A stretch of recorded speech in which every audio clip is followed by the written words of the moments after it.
ग्रंथराज श्रीमद् भागवतम की जय, विश्व गुरु श्रील प्रभुपाद की जय, श्री श्री राधा वृंदावन चंद्र भगवान की जय, कार्तिक दामोदर मास की जय।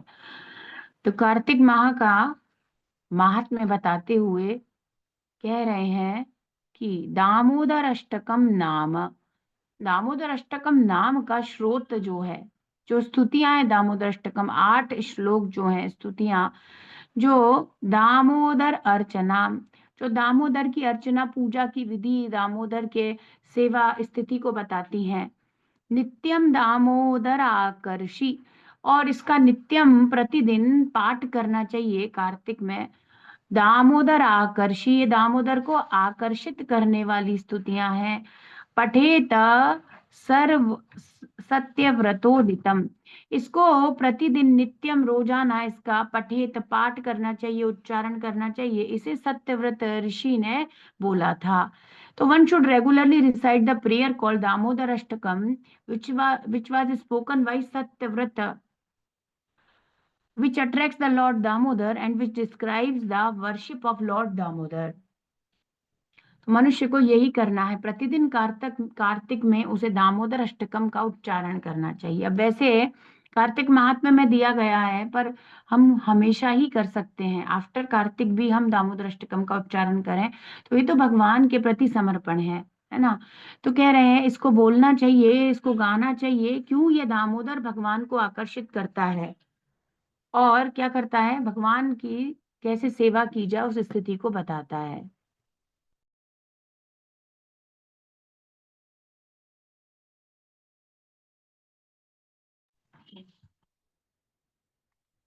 ओम नमो भगवते नरसिंहाय, नमस्ते जस्तेजसे आविराविर्भव, वज्रनखा वज्रदंष्टा कर्माशयान रंधय रंधय तमो ग्रस ग्रस ओम स्वाहा, अभयम अभयमात्मनि भूयिष्ठा ओम श्रौम।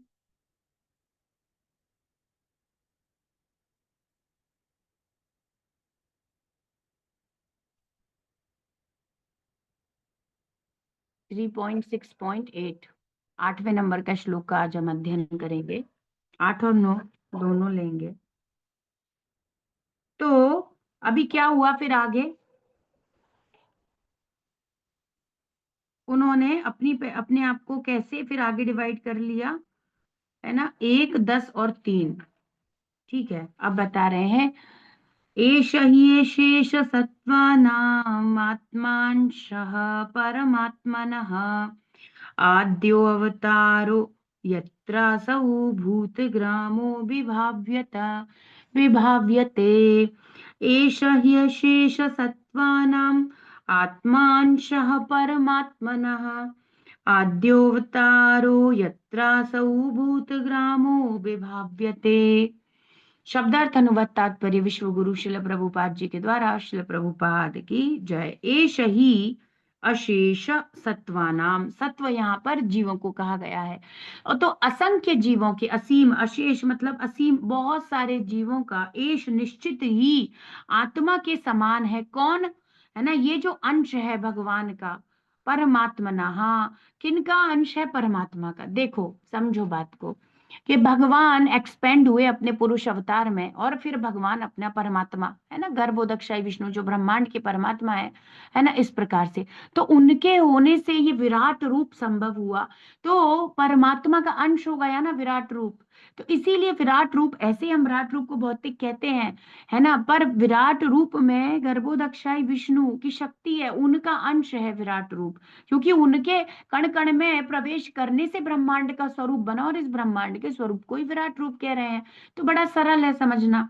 तो कह रहे हैं कि भगवान का अंश है, और उस एक विराट रूप ने समग्र असीमित आत्माओं को, जीवों को धारण कर रखा है। तो इस ब्रह्मांड में, हर ब्रह्मांड में, तो ऐसे इस ब्रह्मांड में जितनी जीवात्माएं सब धारण की गई हैं, आद्य अवतार, इसीलिए इनको आद्य अवतार, प्रथम अवतार कह दिया गया, कि अब भाई क्रिएशन शुरू होगी और उसके लिए जो पहला इनकारनेशन ले रहे हैं, पुरुष अवतार अलग हैं और ये आद्य अवतार के रूप में विराट पुरुष को संबोधित किया जा रहा है। यत्र असौ भूत ग्राम विभाव्यते, जिनमें अब सारी सृष्टियां होंगी, सारे जीव अलग अलग तरीके से फलते फूलते हैं, उनको शरीर मिलते हैं, वे कर्म करते हैं, अपनी मुक्ति का भी साधन कर सकते हैं, भक्ति को भी स्वीकार कर सकते हैं, ऐसे विभिन्न विभिन्न कार्य जीव करने लग जाएंगे।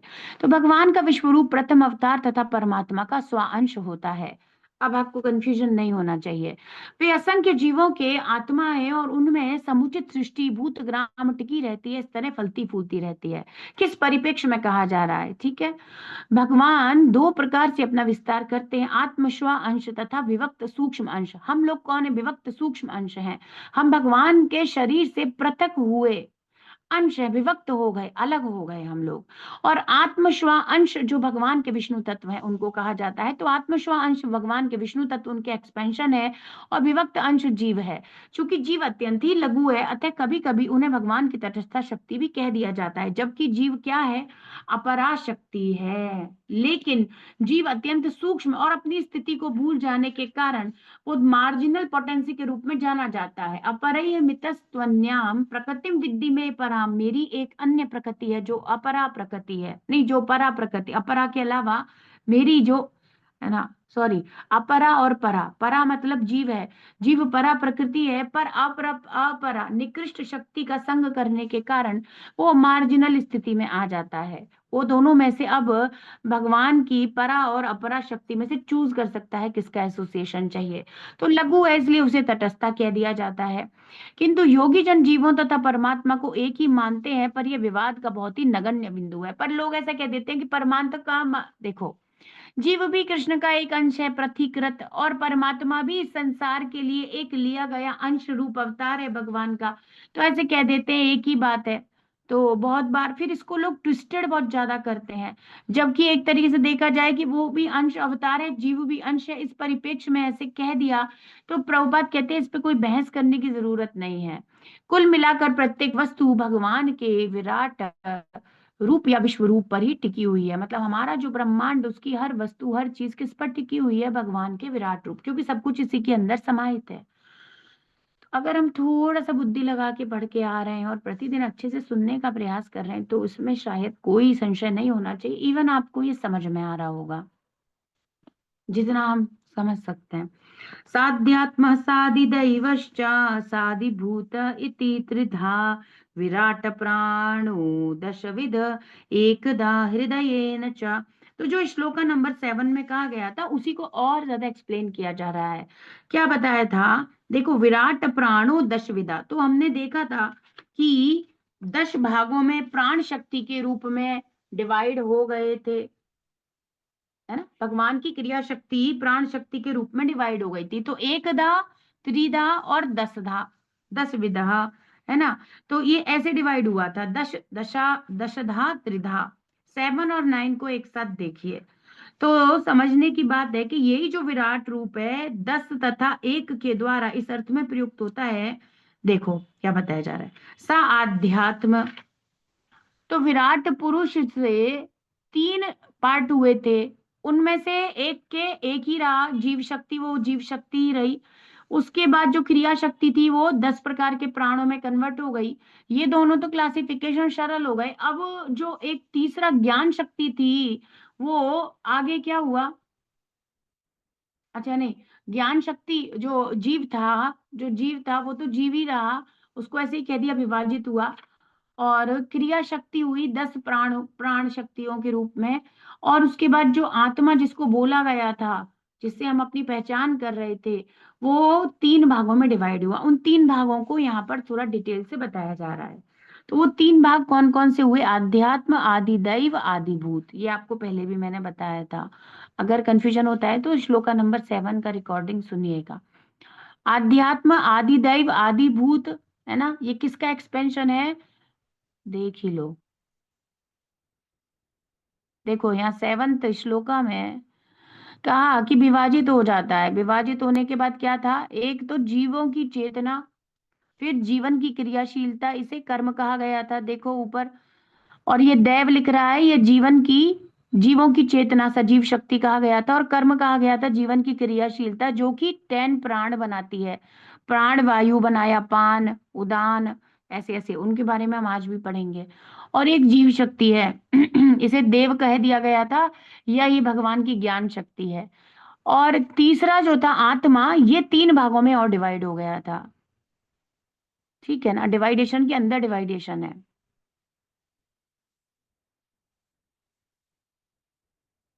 अब उन्हीं तीनों में से यहाँ पर आध्यात्म, आदि दैव और आदि भूत, आत्मा के जो 3 भाग हुए, नॉट आत्मा जिसको आत्मा शक्ति कहा जा रहा है, उसकी आइडेंटिफिकेशन का रॉन्ग तरीका, जिसको कल हमने परपोर्ट में समझा था।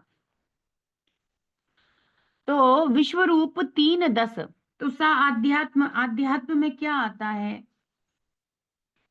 जिसको कि देव कहा गया था, उस आध्यात्म, नहीं नहीं, ये जो आत्मा है जो 3 में डिवाइड हुई, उसी के प्रकार बता रहे। देव तो जीव शक्ति हो गई, और कर्म हो गया क्रियाशीलता प्राणवायु की।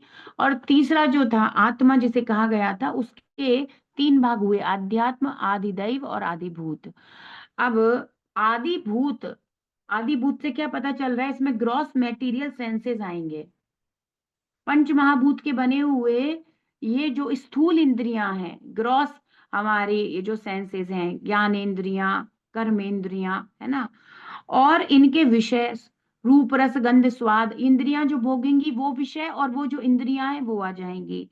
और आध्यात्म क्या होगा, जो आध्यात्म, तो इसमें मन आ जाएगा, और सूक्ष्म इंद्रियां आएंगी। ग्रॉस इंद्रियां आएंगी आदि भूत में, और सूक्ष्म इंद्रियां आएंगी अध्यात्म में, और इनके साथ मन भी आ जाएगा। सूक्ष्म समझ रहे हो, सटल बॉडी, है ना, सटल बॉडी जैसे हमारी बॉडी है। तो इसमें भगवत गीता में भी प्रभुपाद अभी कोट करेंगे, आपको और अच्छे से समझ में आ जाएगा। भूमिरापो नलो वायु खम मनो बुद्धि रेवचा। तो खम मनो बुद्धि रेवचा में, खम तो ये आकाश हो गया, पृथ्वी जल अग्नि वायु आकाश, ये तो ग्रॉस बता दिए गए।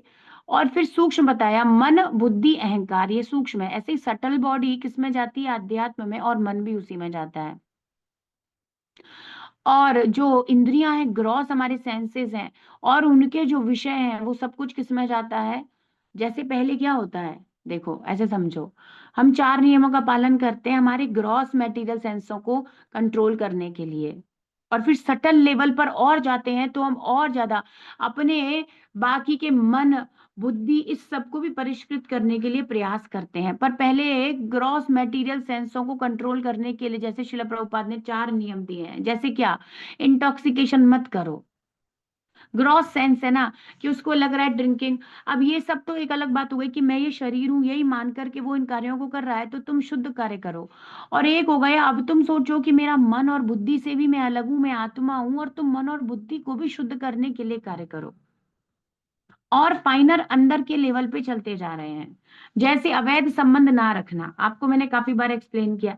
अवैध संबंध एक ये हुआ कि अपने वैवाहिक जीवन के अलावा अन्य किसी और पुरुष या स्त्री के साथ कोई संसर्ग ना रखना। एक तो ग्रॉस लेवल पर यही हो गया, पहले तो यही करना हार्ड होता है ना, क्योंकि संसार में इतनी ज्यादा प्रभाव है, सब लोग इसी प्रकार के कर्म कर रहे हैं। फिर आता है और इंटरनल तरीके से सूक्ष्म बारीकियां आती हैं। अवैध संबंध मतलब किसी अन्य को किसी गलत भावना से देखना भी नहीं है। केवल यही नहीं है कि फिजिकल रिलेशन या मैथुन की बात हो रही है, उसमें यह भी बताया जा रहा है अन्य किसी स्त्री या पुरुष को गलत दृष्टि से देखना गलत है, स्पर्श करना भी गलत है, सोचना भी गलत है, प्लानिंग करना भी गलत है। फिर सूक्ष्म आ गया, जब पूर्ण ब्रह्मचर्य की बात की जाएगी, तो एक ग्रॉस लेवल पे हम लोग कर रहे हैं कि भाई अब हमें दूसरे व्यक्तियों को, है ना, एक अवैध संबंध। ऐसे ही सूक्ष्म बॉडी हो गई, यहाँ पे मन और बुद्धि को प्योरीफाई किया जाएगा। एक तो ग्रॉस लेवल पे कोई रिलेशन ना रखना, ये गलत है। और फिर अंतःकरण में भी हम सीधे संपर्क में नहीं है किसी के, पर किसी के बारे में सोच रहे हैं, आपकी कॉन्शियसनेस वहां पे जा रही है, तो ये सूक्ष्म विषय हो गया, मन का विषय हो गया। समझ रहे हैं, तो वो चीज रियलिटी में नहीं, एकदम ग्रॉस लेवल पे भोग नहीं रहा है, पर अंदर अंदर चीजें चल रही हैं। This is wrong, this is also, ये 4 रेगुलेटिव प्रिंसिपल का एक एक्स्ट्रा ऑर्डिनरी, मतलब एक और अंदर जाके डीपली सिद्धांत को फॉलो करना है। तो एक तो ग्रॉस लेवल पे ही कर लें लोग पहले, तो वही बहुत बड़ी बात है। फिर उसको इतनी बुद्धि आती है, और प्रभुपाद जी फिर मेंशन करते हैं 8 प्रकार की चीजें होती हैं। वो और भी स्थिति है कि देखना भी नहीं, सोचना भी नहीं, और कोई प्लानिंग नहीं, कोई स्पर्श करने का प्रयास ना करना, उन चीजों को ही ब्रेन से निकाल देना, ऐसे। तो सूक्ष्म एप्लीकेशन होती है हर चीज की। प्रभुपाद इसका उदाहरण देंगे कि एक हमारी ग्रॉस बॉडी, तो हमारा जो कोट वगैरह जो हम पहनते हैं वो ग्रॉस बॉडी हो गया, आत्मा ने पहन रखा है। और प्रभुपाद कहते हैं जो इनर हम क्लॉथिंग पहनते हैं, है ना, बनियान वगैरह पहनते हैं, ये सब इनर इनर जो क्लॉथिंग है वो, और एक आउटर क्लॉथिंग, है ना, ऐसे। तो ऐसे ही ग्रॉस हो गया और एक सटल हो गया, है ना, ऐसे। तो मन बुद्धि अहंकार अंदर की बात हो गई। तो तीन प्रकार से वो डिवाइड जो हुआ था उसमें एक हुआ जिससे ग्रॉस सेंसेस के विषय इत्यादि बने। एक से सूक्ष्म इंद्रियां बनी और मन बना, और अधिदैव से नियंत्रक देवता बने। ठीक है भाई, अब तो समझ में आ जाना चाहिए। विश्वरूप 3, 10 तथा 1 के द्वारा इस अर्थ में प्रस्तुत होता है कि वे शरीर, मन तथा इंद्रियां बनाते हैं। शरीर मतलब ग्रॉस लेवल के सारे सेंसेस, मन और इंद्रियां और उनके नियामक देवता, है ना। वे ही 10 प्रकार की जीवन शक्ति, अब यहाँ कर्म की बात कर रहे हैं कि प्राण शक्ति द्वारा समस्त गतियों का गत्यात्मक शक्ति है। तो अल्टीमेटली ये विराट पुरुष ही हैं जो इन तीनों में डिवाइड हुए थे। तो विराट पुरुष से ही आगे जाकर प्राण बन रहे हैं, विराट पुरुष से ही शरीर बन रहा है, और शरीर को भोगने की इवन सूक्ष्म इंद्रियां, ग्रॉस इंद्रियां सब, और उनके विषय भी बन रहे हैं और मन भी बन रहा है। और फिर इनसे क्या हो रहा है कि एक हृदय वाले भाग में शक्ति सृजित होती है, जो जीव है, जो आत्मा स्थित रहती है हृदय में। कहाँ रहती है? तो भगवत गीता में भगवान बताते हैं कि आत्मा पूरे शरीर में से हृदय में रहती है और परमात्मा भी हृदय में रहते हैं। और फिर साइंस कहती है ऐसे नोड विराजमान है जो इम्पल्स करता है, और इस इम्पल्स से हार्ट बीट होता है और पूरी बॉडी जीवित रहती है। अब वो नहीं जानते आत्मा की उपस्थिति के कारण हार्ट बीट कर रहा है। ऐसे नोड को वो कह देते हैं कि ऐसे नोड अपने आप स्वतः ही ऑटोमेटिक है। अब बताओ ऑटोमेटिक है तो रुक क्यों जाता है? फिर ऐसे नोड को फिर रुकना क्यों हो जाता है? फिर ऑटोमेटिक है तो हमेशा इंपल्स क्रिएट करने चाहिए, फिर कोई कभी मरना नहीं चाहिए। फिर हार्ट फेल कैसे हो जाता है? साइनो आर्टीरियल नोड जो होता है, ऐसे नोड रुक जाता है। तो साइंस वैज्ञानिक मानते हैं कि ऐसे नोड जीवन का आधार है। बेसिकली वो कहते हैं वहीं से इंपल्स जनरेट हो रही है, वो एक मस्कुलर नोड है। और हम देखें तो वहां पर आत्मा उपस्थित है, उसके कारण इंपल्स जनरेट हो रही है, बॉडी मूव कर रही है, बॉडी फंक्शनिंग हो रही है। तो भगवत गीता के द्वारा हर चीज को समझा जा सकता है, और वो लोग लूप होल छोड़ देते हैं। अगर तुम्हारा ऐसे नोड सब बढ़िया था तो ऐसे नोड खराब कैसे हो गया, जो कि ऑटोमेटिक है, जो खुद ही एनर्जी क्रिएट कर रहा है और इम्पल्स क्रिएट कर रहा है और हार्ट को बीट कर रहा है। तो प्रभुपाद कह रहे हैं भगवत गीता में कहा गया है क्या, भूमि रापो नल वायु खम मनो बुद्धिरेव च अहंकार इति में भिन्ना प्रकृति रष्टधा, है ना। 8 प्रकृतियां हैं। अब देखो ग्रॉस तत्व देखो, पृथ्वी जल अग्नि वायु, उसी में,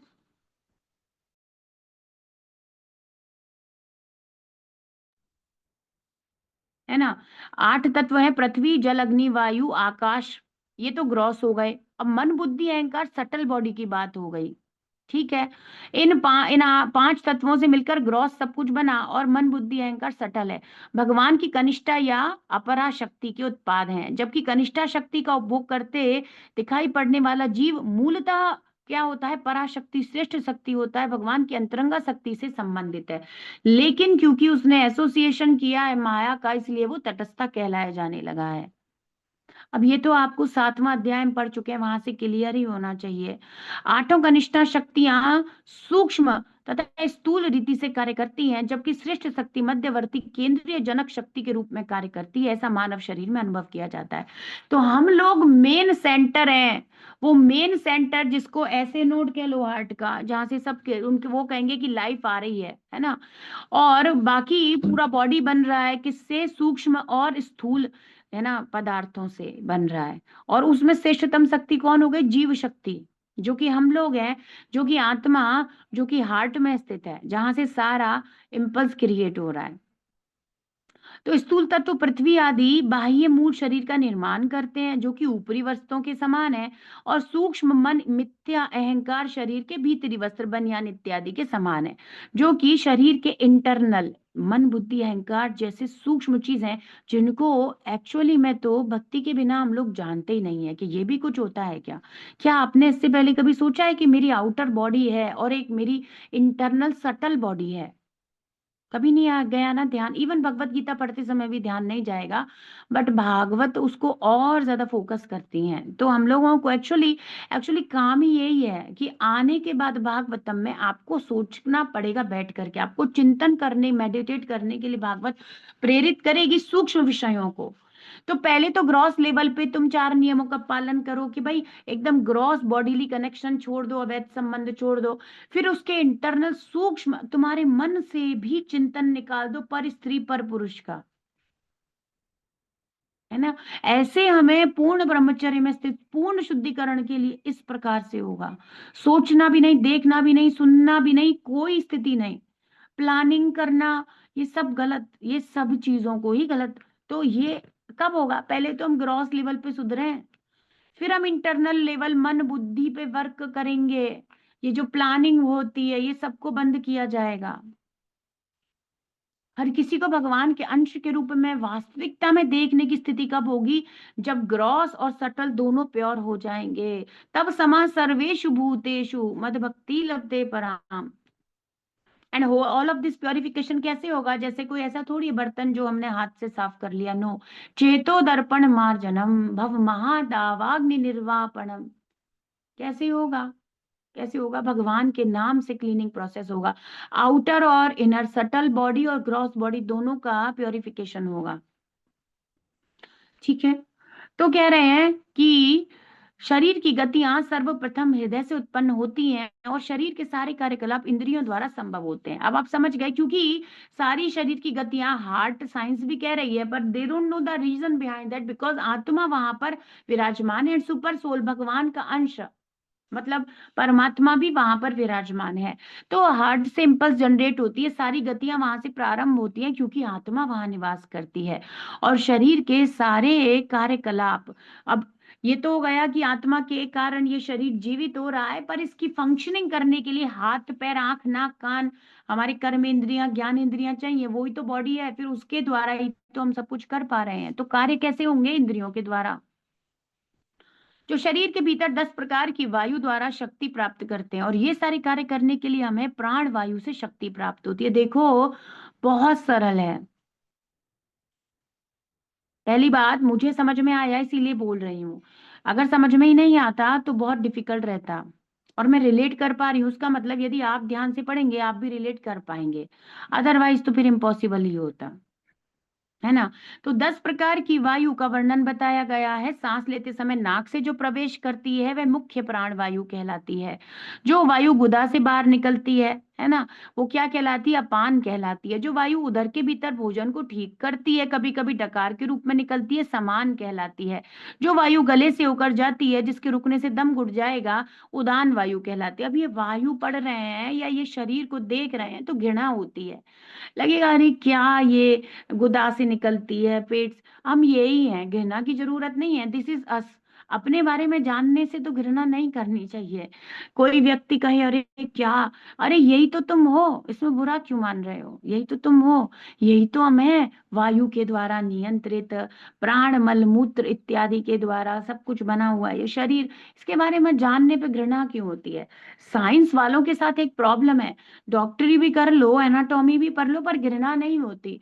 वो मलमूत्र वायु इत्यादि इतना ज्यादा तरीके से नहीं बताते, शास्त्र रियलिटी बताती है। तो एक्चुअली डॉक्टर बनने के बाद भी कोई कहेगा सब कुछ बॉडी के बारे में जाना, एनाटॉमी पढ़ा, फिजियोलॉजी मेडिसिन पढ़ा, सब पढ़ा, एवरीथिंग इज देयर, गायनेकोलॉजी तुमने सब पढ़ा, फिर भी बॉडी से घृणा नहीं होती, फिर भी और लालची होकर पैसे कमाना चाहता है। पर read Shrimad Bhagavatam once in your lifetime, आपको जरूर घृणा हो जाएगी। क्योंकि वहां मेडिकल साइंस में भी ऊपर से कवरिंग करके ऐसे परोस के रखा गया है कि हाँ ऐसा ऐसा होता है, ऐसा ऐसा मैकेनिकल तरीके से पढ़ लो। क्योंकि उसमें कोई दिव्य बात नहीं है ना, तो हार्ट रिफ्लेक्ट नहीं करता कि मैं किस में पढ़ा हुआ हूँ। इवन वो just the people are doing डॉक्टरी और anything, because of that they will earn money money.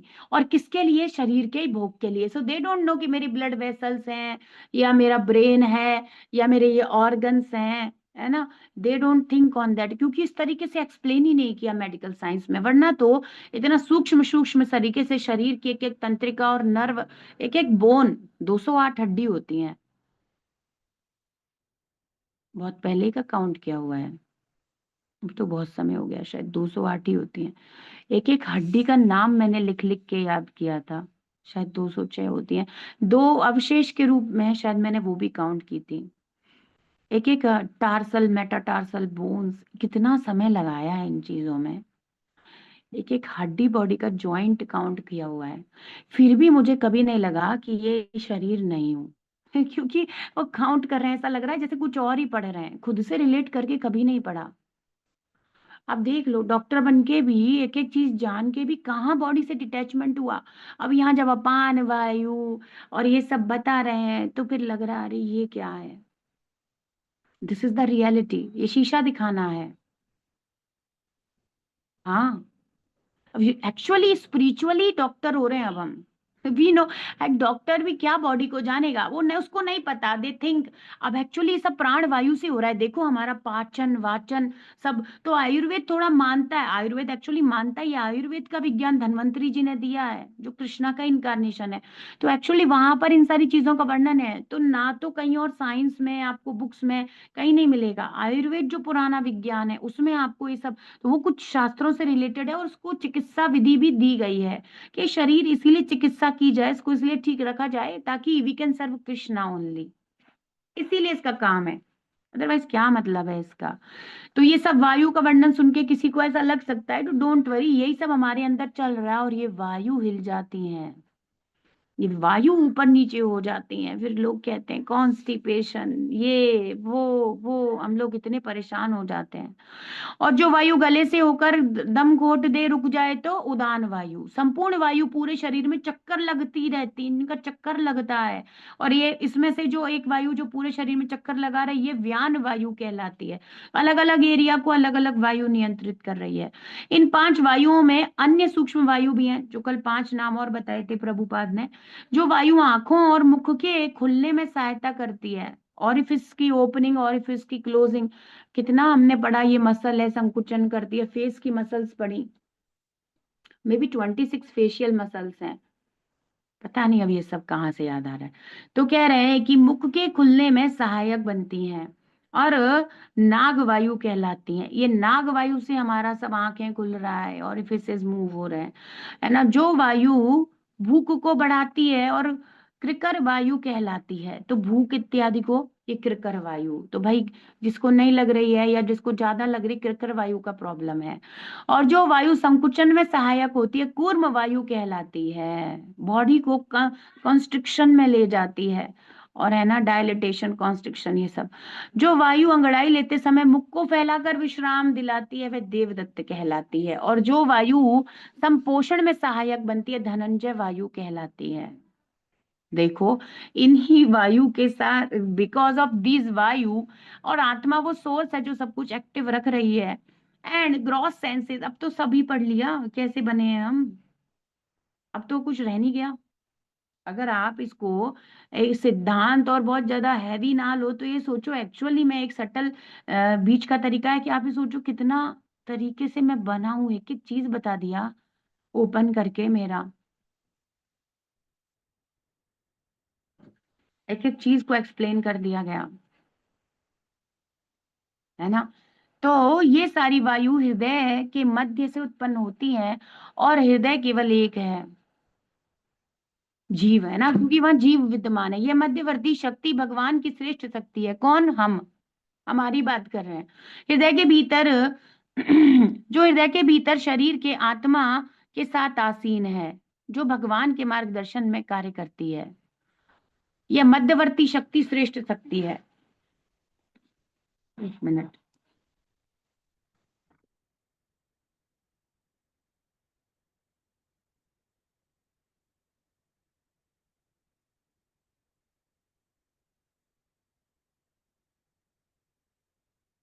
अच्छा, परमात्मा की बात कर रहे हैं, तो बता रहे हैं, देखो इंग्लिश में, this central energy superior energy of the Lord. ये जो सेंट्रल एनर्जी है, ये भगवान की, ये जो ये सबको फंक्शनिंग करा रही है मेन तरीके से, कि जो आत्मा के साथ स्थित है, उस मध्यवर्ती शक्ति की बात कर रहे हैं, who is seated within the heart with the soul of the body. तो एक तो आत्मा के साथ परमात्मा के रूप में जो भगवान की श्रेष्ठतम शक्ति, क्योंकि उसको भी अंश रूप में कह दिया गया था, भगवान की जो पराशक्ति बेसिकली परमात्मा के रूप में जो विराजमान है, उनको यहाँ शक्ति से कह रहे हैं, है ना। एक एनर्जी है who acts under the guidance of the Lord, और ये शक्ति भी, पराशक्ति, ये शक्ति भी भगवान के गाइडेंस में कार्य करती है।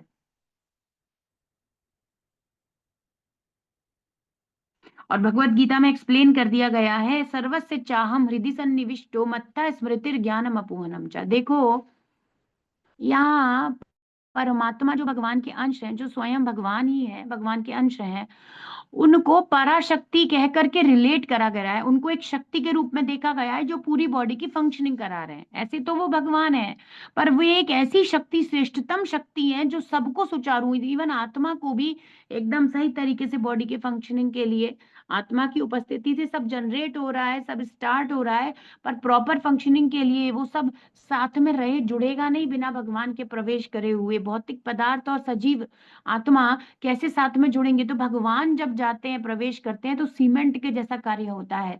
जैसे सीमेंट है ना, पत्थर ईंट इत्यादि को जोड़कर घर का स्ट्रक्चर बनाता है, बीच में सीमेंट लगाया जाता है, ऐसे परमात्मा, है ना, उनको परम शक्ति के रूप में या उनको श्रेष्ठतम शक्ति के रूप में यहाँ पर संबोधित किया जा रहा है। तो कंफ्यूज नहीं होना है।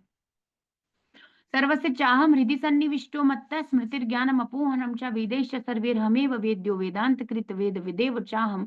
संपूर्ण मध्यवर्ती शक्ति भगवान द्वारा हृदय से उत्पन्न की जाती है। तो अंततः भगवान हुए जो इन सभी को एक्टिवेट करा रहे हैं और साथ में जोड़े हुए हैं, जो वहीं पर स्थित होते हैं और स्मरण तथा विस्मरण करने में बद्ध जीव की सहायता करते हैं। बद्ध आत्मा जीव द्वारा भगवान की अधीनता का विस्मृति, भगवान की अधीनता की विस्मृति के, अच्छा, बद्ध अवस्था का जीवन जो हमारा है जीव का, वो भगवान की अधीनता की विस्मृति के, कृष्ण मेरे दास हैं ऐसा भूलने के कारण हम भगवान से दूर हो गए। विमुख होने के कारण अब हम बद्ध हो गए माया में, और हमें ये प्रकार का पान वायु और 10 प्रकार के प्राण वायु के चक्कर में पढ़ना पड़ा है। जो व्यक्ति भगवान को भुलाए रखना चाहता है, उसकी भगवान जन्म जन्मांतर तक भुलाए रखने में सहायता करते हैं। किंतु जो व्यक्ति भगवत भक्त की संगति के बल पर उनका स्मरण करता है, स्मरण करने में भगवान उसकी अधिकाधिक सहायता करते हैं। तो सब कुछ किस पर निर्भर करता है? हमारे ऊपर। हमारी क्या इच्छा है? हम कृष्ण को भुलाए रखना चाहते हैं तो अनंत जन्मों तक भगवान हमें अपना स्मरण भी नहीं होने देंगे। वो व्यक्ति सब सुनते जानते हुए भी भगवान की तरफ नहीं चलने की इच्छा रखेगा।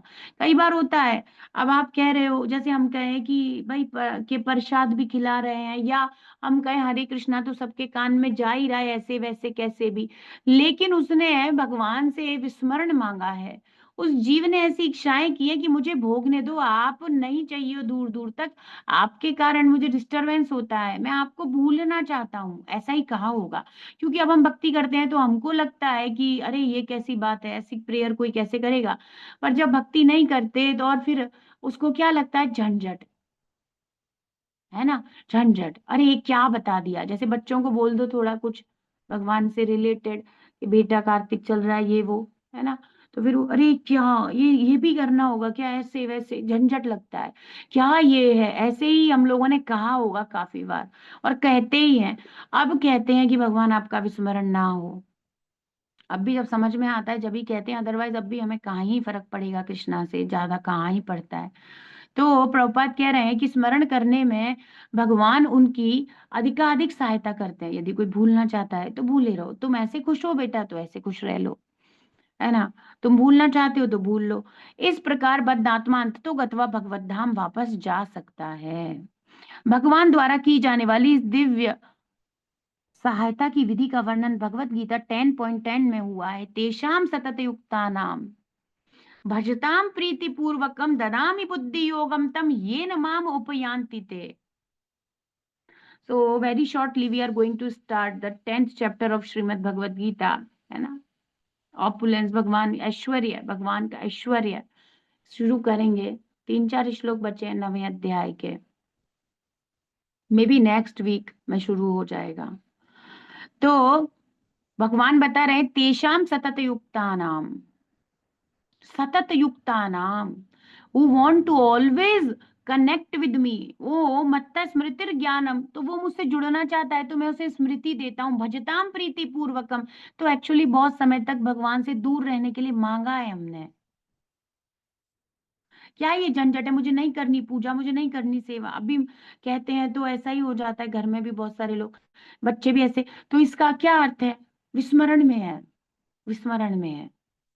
पर जब भजताम प्रीति पूर्वकम करने लग जाएंगे, ददामी बुद्धि योगम, तब कृष्णा उसको बाहर निकलने का मार्ग बता देंगे। देखो, सेंसेस को कंट्रोल करो, प्रसादम लो, ये सब क्या है? बाहर निकलने का मार्ग है। भगवत प्रसाद लो, अपनी चेतना को यहाँ वहां मत जाने दो, बचाओ अपने आप को, बचाओ अपने आप को, अपने समय को बचाओ, अपने समय को बचाओ, कृष्णा में लगाओ, कृष्णा में लगाओ। अरे एक फोन कॉल मतलब 1 घंटा गया, वो वापस कभी नहीं आएगा, वो लॉस है। सबसे बड़ा लॉस हमारे जीवन का समय का लॉस है। इसको समझ जाए तो बहुत बड़ी बात है। लोग सोचते हैं धन का लॉस सबसे बड़ा, और धन के लिए मरते हैं, और धन को कंजूसी से बचा बचा के रखना चाहते हैं, जबकि वो यहीं छूटेगा। धन का लॉस तो होना ही है, प्रॉपर्टी का लॉस तो होना ही है, संबंधों का लॉस भी होना ही है, सब छूटेगा भाई, वो लॉस लॉस नहीं है। पर समय का लॉस लॉस है, क्योंकि शरीर का 1 घंटा वेस्ट कर दिया फोन कॉल में, वो कभी वापस नहीं कर सकते। करोड़ हजार अरब खरब पूरे ब्रह्मांड को चुका दो तो भी वापस नहीं आएगा वो 1 घंटा। लेकिन जो भजताम प्रीति पूर्वक कम करेगा, उसको कृष्णा बुद्धि देंगे, डोंट डू प्रजल्पा, दूर रहो फोन कॉल से। तो मन से परे बुद्धि अर्थात भक्ति द्वारा आत्म साक्षात्कार की बुद्धि योग विधि अकेले ही मनुष्य को विराट सृष्टि में भव बंधन की बद्ध अवस्था से ऊपर ले जाएगी। अब इसमें मुझे ज्यादा कुछ एक्सप्लेन करने की आवश्यकता तो है नहीं, हम रोज ही यही पढ़ रहे हैं। बुद्धि योग भगवान एक्टिव कर देंगे, हम बुद्धि का उपयोग फिर कृष्ण की सेवा में करने लगे और बाहर निकले। जीव की बद्ध अवस्था उस व्यक्ति जैसी है जो किसी विशाल यांत्रिक व्यवस्था की गहराई में हो। सब कुछ मैकेनिकल प्रोसेस है इस संसार में, दिख नहीं रहा है क्या? अरे हमारी बॉडी कितनी मैकेनिकल है। यंत्र रूणानि माया, कृष्णा ने कह दिया ये मैं मशीन है। How can we sing? और हम लोग ऐसे ही समझते हैं मैं हूं, but it is a machine only. देखोगे ना कभी कभी, खाना डाला, खाना बाहर निकला, मशीन ही तो है भाई। कुछ डालो बाहर निकल रहा है, मशीन। सब कुछ इसमें से बाहर ही निकल, इसमें रहता क्या है? मशीन में कुछ रहता थोड़ी है, बाहर निकलता है, यही सब है। मशीन ही तो, सब कुछ मशीनी प्रोसेस है। क्या मशीनी? दांत चबाना, ये चबाना क्या है? हम खा रहे हैं, चबाना, दिस इज मैकेनिकल ना। मशीन भी तो ऐसे ही करती है, सब मैकेनिकल ही तो है। स्टमक में जाके डाइजेस्ट होना, ये सब mechanical. Defecation mechanical, even labour, ये जो बच्चे सब कुछ मैकेनिकल प्रोसेस है, वो तो है ही मैकेनिकल प्रोसेस। जब बॉडी पुश हो जाती है, बॉडी को बहुत फोर्स लगता है, और एक ऐसी स्थिति आती है कि अब can not bear the force, अब बस, तो मैकेनिकल प्रोसेस है लेबर। जो भी आप यहाँ कोई भी प्रोसेस देखो, सब मैकेनिकल है, बॉडी मैकेनिकल। जब कृष्णा ने कह दिया, भगवान ने लिख दिया है, वो बात परम सत्य है। हमें उसको अपने अनुभवों में देखना है। इसको कहते हैं सीयर, दृष्टा बनना है। Real seer is Krishna. वो लिख दिए। भागवत का और गीता का एक एक श्लोक इटर्नल ट्रुथ है। आप और मैं अपने जीवन की कितनी कितनी चीजों में, जो भी हमारे कांटेक्ट में, जो भी रोज हो रहा है हमारे जीवन में, हम कहाँ कहाँ अप्लाई कर रहे हैं, वी कैन सी दैट। और जब आप इस मैकेनिकल चीज को समझ जाओगे, फिर आपको रियलाइज होगा मैं मैकेनिकल नहीं हूँ, मैं इन सब से कुछ अलग हूँ। अलग हो ना शरीर से, तभी तो ये सब रियलाइजेशन आएंगे। तो ये समझने की बातें हैं। तो जीव की बद्धावस्था कैसी है? ऐसे फंस गया है बेचारा गहराई में। मानसिक चिंतक अनेकानेक जन्मों तक चिंतन के बाद बुद्धि योग के बिंदु तक पहुंच जाते हैं, पहुंच सकते हैं, किंतु बुद्धि मान व्यक्ति जो मन के ऊपर बुद्धि से प्रारंभ करता है, वे आत्म साक्षात्कार में तीव्र तीव्र प्रगति करता है। तो ज्यादातर वो क्या समझ जाते हैं? नेति नेति नेति, मैं ये नहीं हूं, मैं ये नहीं हूं, मैं वो नहीं हूं, मैं वो नहीं हूं। और बुद्धिमान व्यक्ति को ददामी बुद्धि योगम देकर कृष्णा बड़ी आसानी से सेवा में लगाकर सारे रियलाइजेशन देकर सब समझा देते हैं। और श्रेष्ठतम ऋषिकेण ऋषिकेश सेवनम भक्ति रुच्यते, हो जाता है उसका। तो इंद्रियों को हमें ग्रॉस लेवल पे प्योरीफाई भी नहीं करना पड़ता, भक्ति में लग करके। अब हमने ऐसा थोड़ी किया था कि प्रभुपाद ने ऐसे कहा था पहले तुम ये समझो तुम मैकेनिकल बॉडी हो या क्या हो, ये तो अब हम समझते जा रहे हैं। पर पहले बार प्रभुपाद ने कहा हरे कृष्णा चैंट करो। वो हरे कृष्णा चैंट करने से बाकी सारा प्रोग्रेस खुद ही आता चला जाता है।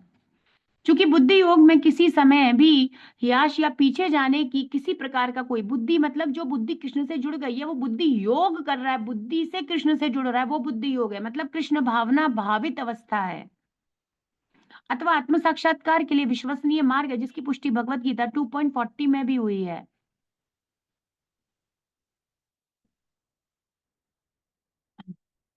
व्यवसायत्मिका बुद्धि रेके कुरुनंदना, है ना, यही है ना 2.40।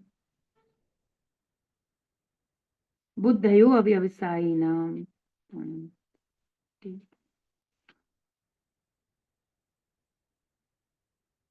अच्छा, नेहा विक्रम नाशवस्ति प्रत्यय, वैसे इसमें 41 होना चाहिए शायद।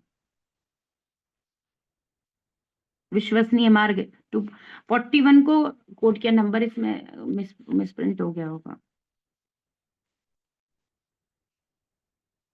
हाँ, पर जो श्लोका कोट कर रहे हैं वो व्यवसाय नाम है, बुद्धि व्यवसायत्मिका बुद्धि, जो कि एक निष्ठ बुद्धि है, जो कि बुद्धि योग में लगी हुई है। उसमें तो नेहा विक्रम नाशवस्ति प्रत्यवायो न विद्यते है 2.40 में। तो यहाँ पर 2.41 को कोट कर रहे हैं। मानसिक चिंतक एक ही वृक्ष पर बैठे दो पक्षियों को आत्मा तथा परमात्मा के रूप में भी नहीं समझ पाते। वो तो सोचते हैं कि हम सब एक ही हैं, है ना। तो एक ही वृक्ष पर दो पक्षी बैठे हैं, वो ऐसे नहीं समझते, वो तो सोचते हैं वृक्ष में ही लीन हो जाना है। तोता वृक्ष में प्रवेश करेगा, छिप जाएगा, वही रूप गोस्वामी पाद जो उदाहरण देते हैं। तो वो छुप गया, तो हरा हरा तोता, हरा हरा पेड़ दिख नहीं रहा, तो वो कहते देखो एक हो गया, एक हो गया। पर पास जाके देखोगे तो वो तोता एक नहीं होता है वृक्ष से, वृक्ष की डाल पर ही बैठा हुआ है। क्लोज देखने से पता चलेगा, भक्ति करने से बारीकियां समझ में आएंगी। तो जैसे खुद के चिंतन और अटकलें लगाने से तो फिर वायु रथापि मनसो मुनि पुंगवानाम, कभी नहीं पहुंच सकता। वायु की गति से भी चले तो भी वैकुंठ आध्यात्मिक जगत में कभी प्रवेश नहीं कर सकता जो मनोयोगी है, जो मेंटल स्पेकुलेशन से भगवत प्राप्ति करना चाहता है। इवन दे डोंट नो भगवत प्राप्ति, they want some higher taste और समथिंग आध्यात्मिक, कुछ हायर उनको चाहिए, बट दे डोंट नो कि वो कृष्णा है। ऐसे लोगों का कुछ नहीं होगा। विष्टि आत्मा तो वृक्ष का फल खाता है, और दूसरा पक्षी जो भगवान है परमात्मा, फल ना खाकर फल खा रहे पक्षी को क्या करता है, कर्म करते हुए उनके कार्यकलापों का अवलोकन करते रहते हैं। किंतु दूसरा पक्षी है ना, देखता रहता है, साक्षी। यह पक्षी साक्षी उपदृष्टा अनुमंता चा, है ना, फल खा रहे पक्षी को सकाम कर्म करते रहने में सहायता पहुंचाते हैं। उसको प्रेरित करते रहते हैं। जो व्यक्ति आत्मा तथा परमात्मा या ईश्वर और जीव के इस अंतर को भी नहीं जानता, वह अभी विकट यंत्र के पास में है। वो सब कुछ मैकेनिकल लेवल पर समझ रहा है, और वो इसी मैकेनिकल भौतिक अस्तित्व में दबा हुआ है, उसी की गहराई में पड़ा हुआ है। वो भगवान को भी नहीं समझ रहा, मतलब अद्वैतवादी, कोई दो लोग नहीं है, एक ही व्यक्ति है, हम ही भगवान है, अहम ब्रह्मास्मि। मैं भूल गया हूँ, क्यों भूल गए भाई, तुम इतनी बड़ी, अगर तुम भगवान होते तो भगवान तो कभी नहीं भूल सकते, पूर्ण है वो तो, भगवान का अर्थ है पूर्ण। पूर्ण व्यक्ति कैसे कोई त्रुटि कर सकता है। तो अपौरुषेय है तो त्रुटियां तो बद्धजीव करता है, 4 प्रकार की त्रुटि बताइए भगवत गीता में हम लोग करते हैं। लेकिन भगवान के लेवल पे तो कोई त्रुटि नहीं होती ना, भगवान के शुद्ध भक्त कोई त्रुटि करते हैं। भगवान और भगवान के शुद्ध भक्त, उनकी तो डिक्लेरेशंस या चीजों में कोई भी त्रुटि हो ही नहीं सकती। अतएव उसे उस समय की प्रतीक्षा करनी होती है जब वह इस भव बंधन से छूट सकेगा। उस समय की प्रतीक्षा करनी होती है। कब छूट सकेगा, जब तक भक्ति नहीं करेगा कभी भी नहीं छूट सकेगा। तो समझने की बात है ना। तो ये सारा मैकेनिकल प्रोसेस से हेल्पफुल है भाई, बहुत अच्छा है। इस सिद्धांत से सब क्लियर तो हो रहा है, हम अपने आप को अंदर तक गहराई में जान करके समझ पा रहे हैं। और एक्चुअली हम लोग अभी जिस अवस्था में है, तो हमारे लिए गोपी गीत से ज्यादा इंपॉर्टेंट हो जाएगा कि हम लोग श्रीमद् भागवतम में क्रिएशन को समझें। So then we will think that I am not this body. Then we can understand गोपी कुछ होता है, गोपी शब्द का क्या अर्थ होता है, गोपी गोपी गीत है क्या। अब लोग सोचते हैं कार्तिक माह में गोपी गीत गाना चाहिए, गाओ, but how will you understand. तुम्हें और हमें तो यही समझ में नहीं आ रहा, कितने प्रकार की प्राण वायु से ये गंदा शरीर और ये भौतिक शरीर, जिसको मैकेनिकल बॉडी को हमने धारण कर रखा है, हम इसी में आ सकते हैं। And how can we understand the pure love of, है ना, गोपीज, हाउ कैन वी। तो हम क्या करना चाहिए, बेसिकली हमें श्रीमद् भागवतम को प्रॉपर तरीके से step by step, first canto, second, third canto, ऐसे पढ़ना चाहिए। हमारी क्या स्थिति है शुद्ध स्तर पे हो रहे प्रेम के आदान प्रदान को समझने की। क्या लॉजिक है हमारा, और हमारा प्योरिफिकेशन भी कैसे ही हो पाएगा। हाँ, भागवत के श्लोक है वो सब है, पर रियल जब तक हम ये समझेंगे नहीं, और वो हमारी समझ से अभी तो बिल्कुल ही बाहर है, अभी तो हम वहां पे जाके टच भी नहीं कर सकते। सो वेरी वेरी बहुत जरूरी बात है हम अपना समय कहाँ पर निवेश करें। बहुत ज़रूरी बात है। ये तो समझो कि हम बॉडी से अलग हैं, पहले बॉडी से तो अलग हो जाओ। मैं आत्मा हूँ इतना समझे, फिर आत्मा हूँ, फिर कृष्ण का हूँ, फिर कृष्ण है, और फिर कृष्ण के शुद्ध भक्तों के साथ उनके कैसे प्रेम के आदान-प्रदान है, थोड़ा दूर का विषय हो गया। थोड़ा दूर इसीलिए मतलब हो सकता है इस जीवन में 10th कैंटो में आ जाएँ। ग्रंथराज श्रीमद् भागवतम की जय, विश्व गुरु शिल प्रभुपाद की जय। श्री श्री राधा वृंदावन चंद्र भगवान की जय। निताय गौर